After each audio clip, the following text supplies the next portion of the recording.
Family, I know it's been a minute, but I just wanted to keep you posted on something that's on my blog. If you go to www.fibroidology.com and click on Find Help, you would find a fibroid assessment coined by yours truly. So let's go through the ins and outs of this assessment.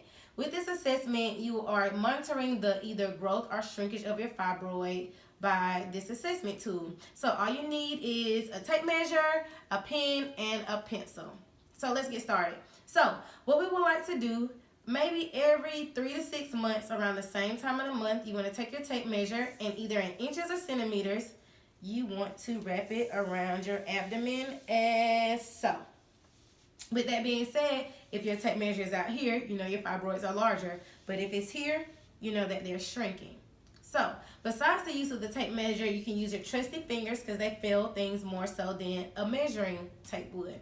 So, I'm going to lift up my top and I ask you to press down your navel and from side into side to see if you feel any hard mass that could resemble anything like a fibroid. Now, if you have rock hard abs, you're not going to feel what I'm asking you to feel for. But in another position you can try is lying down on your bed or your sofa and then try those same techniques from the side of your abdomen, down and also up.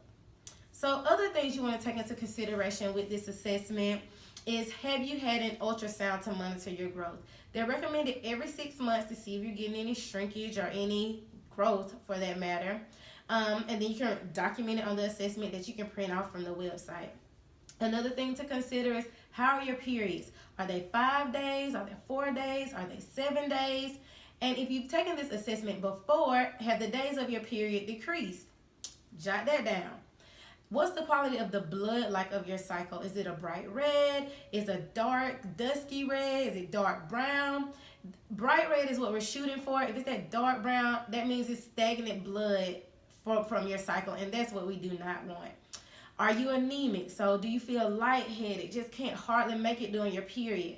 If that's the case, ask your doctor to check your HMH, which is your hemoglobin and your hematocrit. Normal hemoglobin is between 12 and 16, and normal hematocrit is between 35 and 47%. Other things to consider that's also mentioned on the assessment: what type of pads and tampons are you wearing? Are they bleached? Do they contain chlorine? Are they organic? We want to shoot for 100% organic cotton, chlorine-free pads and tampons if you must, or Diva cups, which I will post a video on later. Another thing to think about is, your monthly cycle. As mentioned before, you want to take a chart. Which days are heavy, which days are light, and which days are, almost non-existent. So, Fibroidology family, thank you, and I look forward to chatting with you soon. Peace and blessings.